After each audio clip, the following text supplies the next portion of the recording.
For a great cup of joe, there's one thing you should know. Your morning brew can also be playful. Buff Boy Brewing guys make the temperature rise, and you surely feel naughty when you swallow our coffee.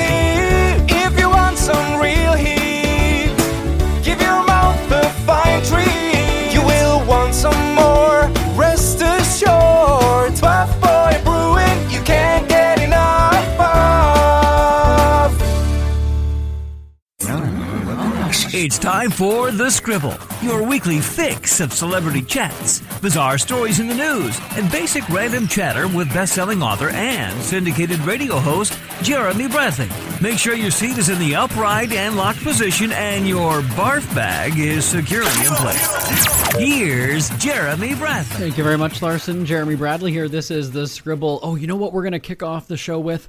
I have a rant about your Facebook rants. You know that I'm all against like social media and being addicted to your cell phone.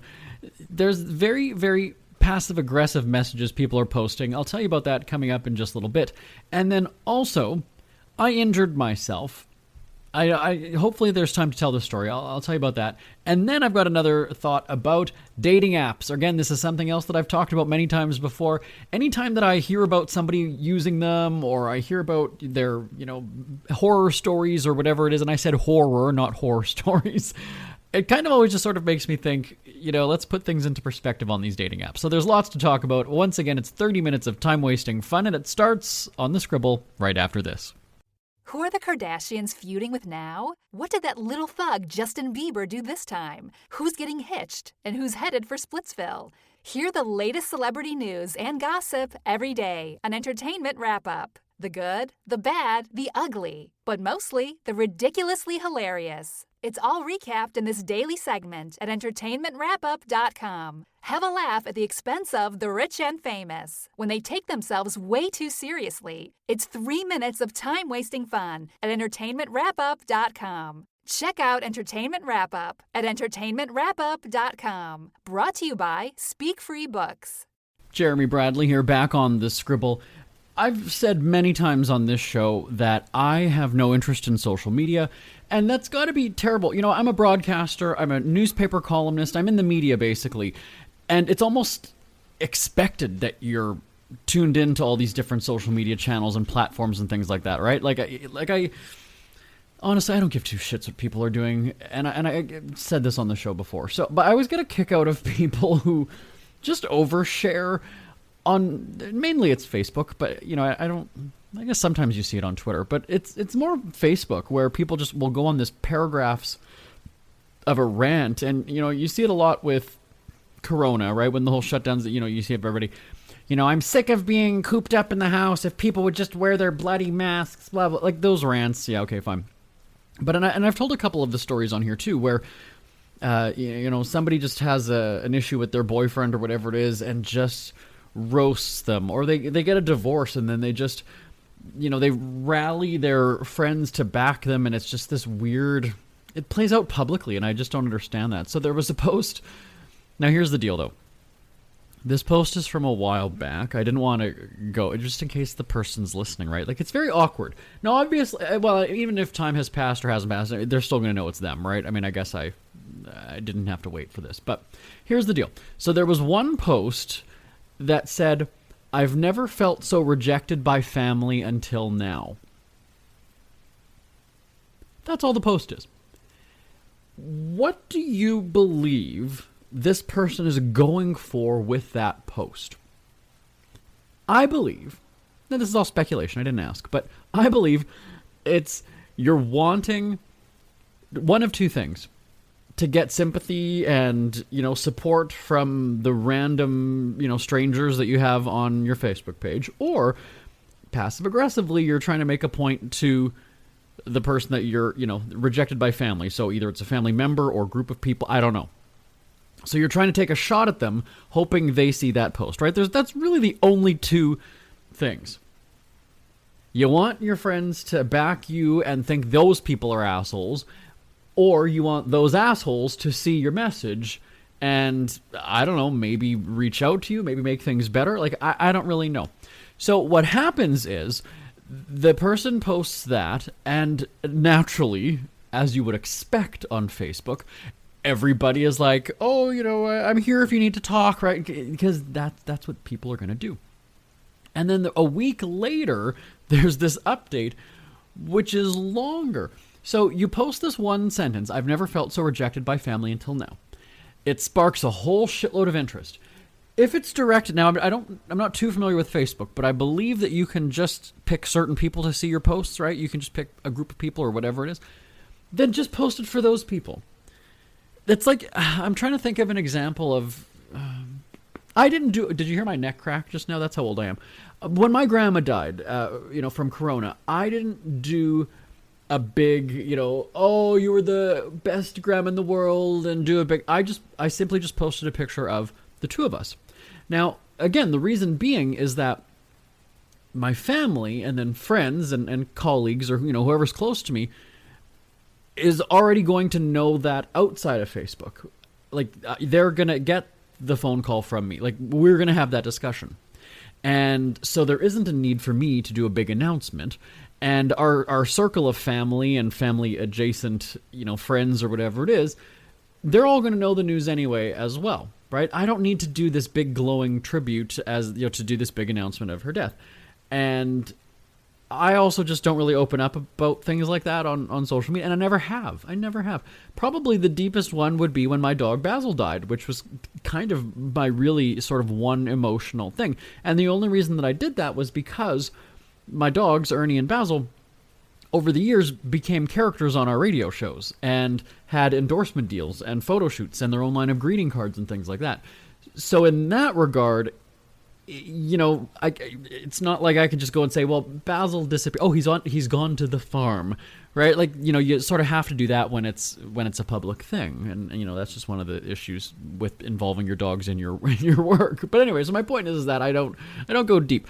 Have I had fights in my relationship? I think I've talked about this before. Yeah, I've thrown him physically out of the house. Well, not physically thrown him, but I've kicked him out of the house. Twice in the winter, where he's like literally standing in the front of the house. Get out. Pack a suitcase and get out. But I don't do a big, that was years ago. But what I'm saying is that I don't do this big rant. He's such a douchebag. I can't believe he did that to me. And like, it's between us, right? It's a couple thing. Like, I don't need to involve everybody. So after that one sentence, it piques everybody's interest. It gets everybody buzzing. It gets the support that I think it was eliciting.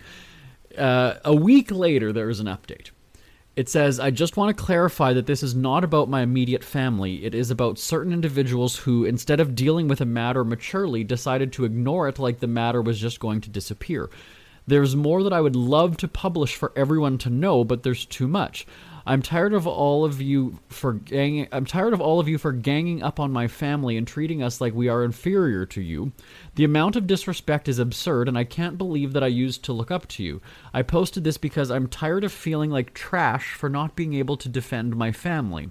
I felt voiceless, and every time I see you post about how your lives are so wonderful and uninterrupted, while there is undealt chaos behind the scenes, makes me want to pull my hair. So this is my last post about this. Cut ties with me. I don't care. You're awful.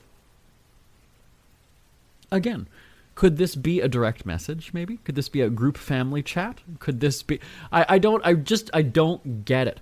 So to me, there's an irony because you're going on this rant about how people are just, absurd, I think was the word, and immature and juvenile and whatever, but yet you're not the one having a grown-up conversation and addressing things and saying, hey, look, you know what, I'm pissed off with you guys and this is why. So it's a little bit precious to me when I see something like that, like they're the victim, and then it's like, well, but are you speaking out to them directly, or because I feel it's very immature to put people on blast like that so cryptically on social media. I don't know. Is that and so again, it goes back to the point of like, what is your ultimate goal here? Are you wanting to make things better? Like it says, okay, cut ties with me, blah, blah, like, okay, fine. Then how about you just drop it? You're the one who's pissed off. You're the one that has the issue. Then don't look. Right? Like if you're seeing these people's posts and it's bothering you and it's rubbed in your face, whatever, then get rid of them from your Facebook page. Problem solved. So it just, again, like, I don't know if people realize what it makes them look like. sure, they're coming across as being a victim in this situation, but when you look at it, though, again, I just look at this and go, that seems a little bit dramatic. Like, I feel like you're a teenager in high school and you're just having this feud with friends and you want, and Becky is such a jerk and Samantha is like, I don't know, talk it out with these people. I don't know. Tell me your thoughts. Send me an email, live@jbonair.com, live@jbonair.com. Like I said, just this, first the one sentence and then this cryptic paragraph of, like, then just message the people or take them off your Facebook if you don't want to see what's happening in their lives. Right? Problem solved, no? Okay, email me, live@jbonair.com. It's never too early to start thinking about your next holiday. Have you checked out Mexico recently? From tequila tasting, swimming with horses, to ziplining through the jungle and watching whales and dolphins in their natural habitat, Puerto Vallarta has it all. Visit mexico.jbonair.com to see all the fun PV has to offer. That's at mexico.jbonair.com for hundreds of photos, interviews, and videos from around the tourist hotspot. Check out mexico.jbonair.com for all the fun. That's mexico.jbonair.com. Jeremy Bradley here, back on the Scribble. My finger is throbbing right now. I wasn't going to tell this story. I'm so distracted. I might as well. I had a very busy day yesterday. Very strange for my life, right? Normally I have a very boring life, but busy day yesterday. I did not get my afternoon or evening nap that I typically have a few times a week, okay? And so I was up in the morning. I worked through the afternoon and then well into the night. I was still up. I think it was probably 2 or 3 o'clock in the morning. I was still working. And on a regular night, I would wake up several times in the night, long enough just to restart my TV show. I'm one of those people, I need to have sound. I'm not watching the show, I'm just listening to it, and that's what puts me to sleep. And typically I'll be out within like 5 minutes. But I wake up a bunch of times in the night, just long enough to realize it's too quiet in here. I reach for the remote, I restart the show, and then I fall asleep again. Literally like a minute, 2 minutes later, I'm out cold again. So I didn't wake up a bunch of times yesterday, overnight, because I was just so tired, right? I did wake up one time, though, when I heard glass smashing. And again, I was just so tired, I was out of it, okay? I heard glass smashing. I sat up, and I saw my dog go and scoot. He got scared, and he went running across the room. I thought that he had just knocked down. There's a little table in the corner of the room that he lays beside sometimes. And like dogs, they'll be upside down on their back, they'll have little legs, then they'll move, and and he's knocked over that table I don't know how many times before. I thought that's what it was. But because I was out of it, I didn't think. There's nothing glass on that table, though. It's a little wooden table, and there's nothing glass on it. But again, it's 4 a.m. It's not making sense to me. I wake up, fast forward to waking up, and I look, and there's an entertainment unit right beside that table. Well, on the bottom shelf has kind of this like decorative sort of a centerpiece thing with like a glass plate and pillar candles on it. And then beside that, there's a woodwick candle. If you know a woodwick candle, it's got a different kind of a shape. Those are the ones that crackle when you light them. Well, I had bought that candle online probably about 15 years ago because it was fancy at the time. I loved candles.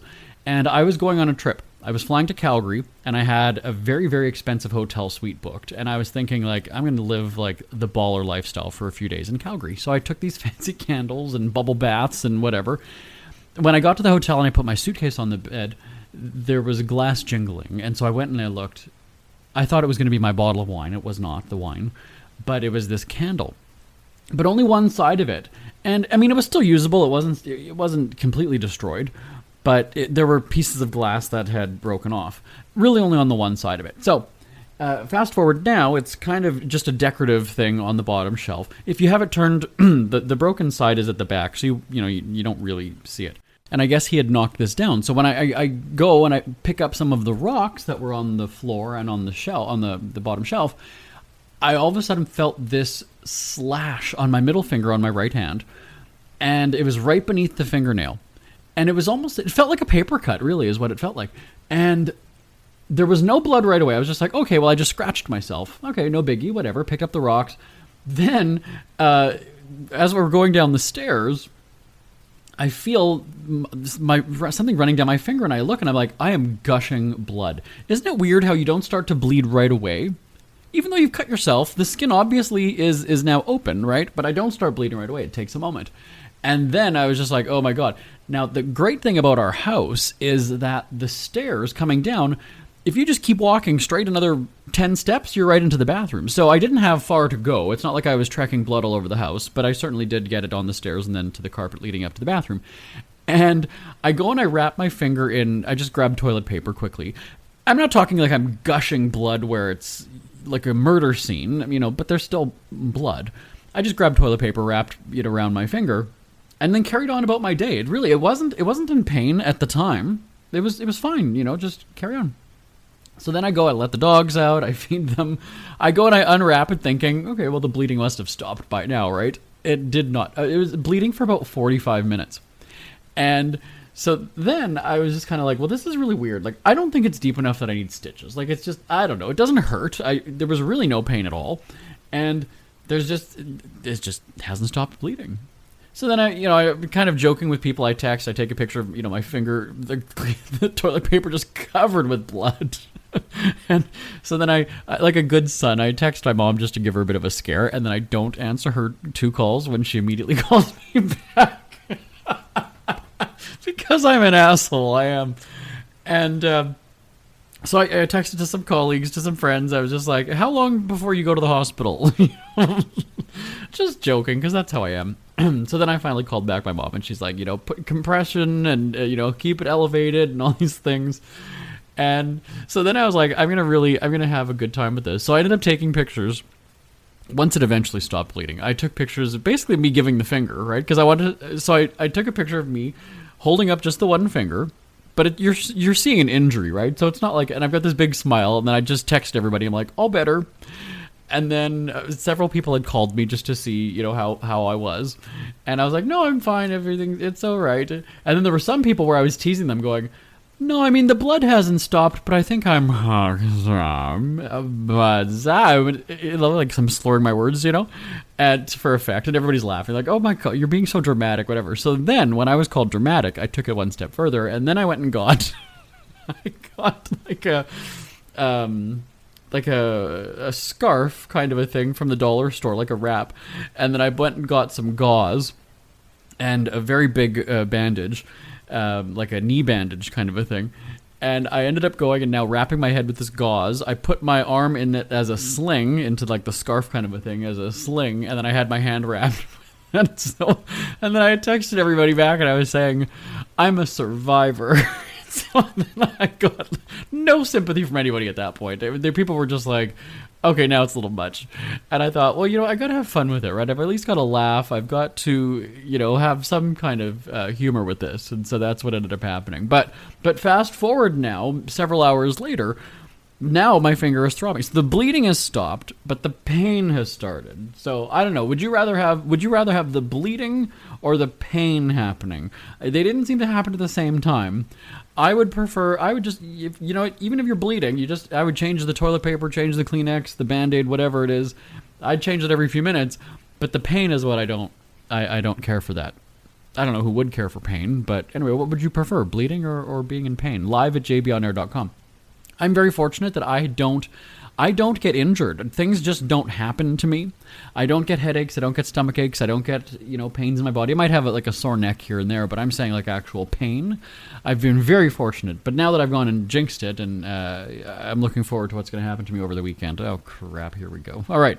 We'll be back on the Scribble right after this. Isn't it crazy that you wait for payday, but before you know it, you're strapped for cash again? It's time to stop blowing your money and become a smart spender with the book, The Official Guide to Being an American Cheapskate, at cheapskatebook.com. Learn simple ways to cut costs at home every day and during special times of the year. Don't go broke at Christmas. Don't remortgage the house for a fancy vacation. The book is filled with tips to save you money throughout the year. Check out the best-selling book, The Official Guide to Being an American Cheapskate, at cheapskatebook.com or on Amazon and iTunes. Jeremy Bradley here, back on the Scribble. Over the past few, past few weeks, months, it's probably been the past few years. I have gone on several rants about dating apps and social media and relationships and things like that, right? It's almost become a reputation of mine that I'm this big critic. Now, let me just address something here, because somebody had said, what do you have against, dating apps and whatever? I'm not saying that I have anything against dating. I have never been on one. My thing is just I'm a talker. So for me, I would have no interest in going back and forth for days on end messaging. You send a few sentences and then you wait a day to hear back or however long it takes, right? Because the person's not committed to you. They're not dedicated to you. You might get around to message every now and then, right?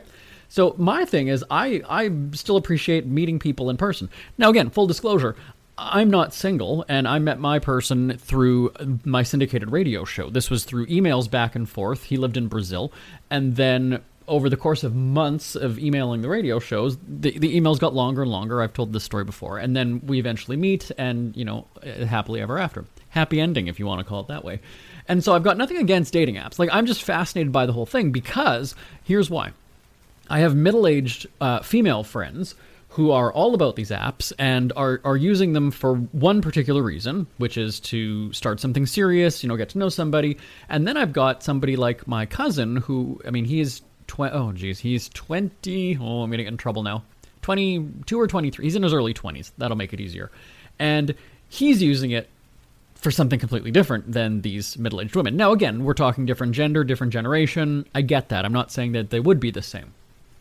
But in knowing how each of these demographics, I guess you'd call them, or audiences use it, right? A young guy in his 20s and then women in their 40s, I'm interested to kind of see. So I've had conversations with these respective people. My cousin, who I've talked about him on the show before. He's been using these since he was probably 18, 19 years old. And I remember at a family get-together, I think it was Christmas, that he was just sitting in the corner on the floor in the room.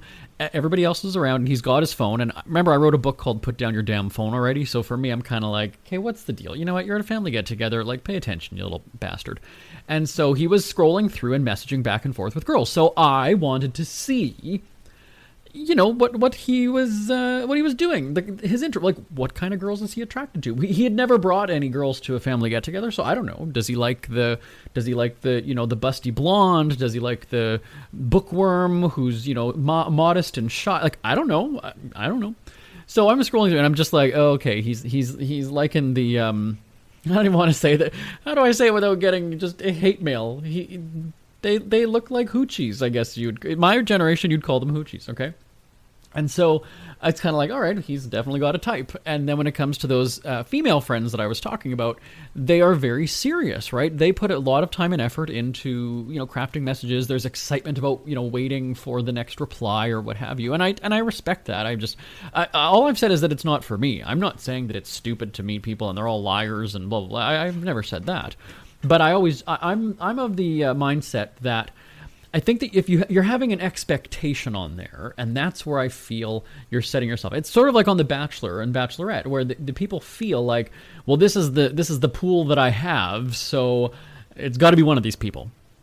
It's not okay if it's not one of these. It's got to be one of these people, one of the 20 or 30, however many people they bring on, right? And you're forced in that situation, so you have that mindset of, all right, it's going to be one of these people, and I'm going to make it work so that it's one of those people.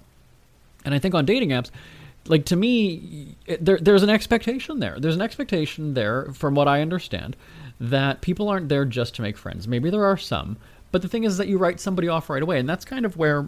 And I wasn't always in a relationship, so I'm not going to say that I've never been single. I was also single during the time of, the website was gay.com, where you had chat rooms and things like that, or AOL Instant Messenger. Those were the days that I was single. And when I started to get into radio, and newspapers, I just kind of laid low when I was single because I didn't think that'd be cool. If you think about, the guy in the newspaper, hey, look he's on a dating website. I always just thought that would be awkward, so I never went on there. And that's my point, is that I'm of the mindset that you could go and meet somebody anywhere. I wasn't hosting my radio show in the hopes of landing a husband, right? I was just doing my job, and then through the course of conversation and what have you, hey, this guy's pretty cool. I don't know that he's gay. I don't know anything about him. And I was on the radio 15 years ago, so that there was no social media. Very rarely did you have a listener emailing pictures of themselves. So I just saw another name come up in my email box. So it almost sounds disrespectful, but I was just like, oh, just another listener. I didn't see it to be anything different. And so for me, it was kind of just a really nice coincidence. It was just a nice circumstance that ended up happening. And so I've been of the mindset that, because I've heard the females that I was referring to, I've heard them go and say, well, where am I supposed to meet somebody? Sweetie, you can meet people at the grocery store, at the mall, and I've given examples of just how I have made friends with people. Now, again, I like the guys, but I have made female friends now we're going back probably, I don't even know how long ago, maybe 16, 17 years ago, that I was standing at a bus stop every day, and there was a middle-aged woman, and we just, all of a sudden, out of nowhere, just struck up conversation. We were there every morning, right? So, you see the same person there. And then there were times when it's like, oh, she's not there. I wonder if did she sleep in? Is she not going to work today? What happened? I didn't know her name at the time. But, we have conversation as the days and weeks and months go on, because, the bus is always late in my city. So, we had plenty of time to talk. And she became a really good friend. And, invited me over to her place, her and her husband in the backyard having some drinks, their dog. I had one dog at the time. So, about 15 years ago. And, it just became a really good friendship. My point in saying that is, if I did like gals and she was closer to my age or whatever, look at that. We made a good friend, or I made a good friend, and we could have, and if I was into the gals and, circumstances were different, right? So that's what I'm saying, is that you can meet somebody anywhere. And that's kind of my concern when people are on dating apps, is that it's just this mission. You're on a mission, is how I see it. You're on a mission to find somebody, right? It's either you're succeeding or you're failing. And I think that's maybe where people get discouraged, right? Is that you have all these people. It would drive me insane. I'm not necessarily a jealous person, but I want all of your attention. So if I know, and I'd probably ask that of the person actually, now that I think it through, if I would want you to commit to responding to me, not giving me all of your time and, you ignore everybody else and nobody else exists. But it would bother me that it's like, okay, you're playing the game and it's almost basically like The Bachelor, where you're going through, you're messaging 10 different people and you're going and meeting this person. I would say, cut to the chase. Let's hang out. Let's go walk my dogs. Let's go, I'm not all about, I wouldn't want to go and have coffee because you're sitting across from the person, you're interviewing each other basically, and it's question answer, and you're sizing them up too. It's just very impersonal. So I would say let's just casually go for a walk, meet at the park, whatever. You can, see if the dogs will play with you or whatever it is. That way we're not face to face. It's not intimidating. You're not looking and going, oh, he's got freckles. Oh, his teeth are perfect and mine aren't. Oh, my teeth are perfect, by the way, because I just had almost $10,000 worth of dental work done. But that's what I'm saying is I don't know that I would be able to. Certainly if it's the younger generation that's using these dating apps and they're all about it, we just wouldn't get along. I just don't like it. I was interested years ago, so now I'm going to rewind probably 20 years, when back to those days of like gay.com and things like that. One of my friends, I was early 20s, and I think he was late 30s, maybe early 40s at that point, and was just, I don't even know what the proper word would be. He was a regular in the gay chat room, and we were just friends. There was nothing. I ended up working with him at a store, and he was my boss, and we were just two completely different people, but ended up being a really good friend, right? So there you are. There's another example. But I remember going to the bar with him. I remember, we'd go shopping, we'd go for food, we'd go for walks, we'd go for whatever, and it was really awkward because he would make references to these people that are in the chat rooms, but he would only know them by their screen names. So if we were at the bar, and again, we were there as friends, he would go, oh, there's Shogun 89. Oh, there's Teddy 64. Oh, there's so-and-so.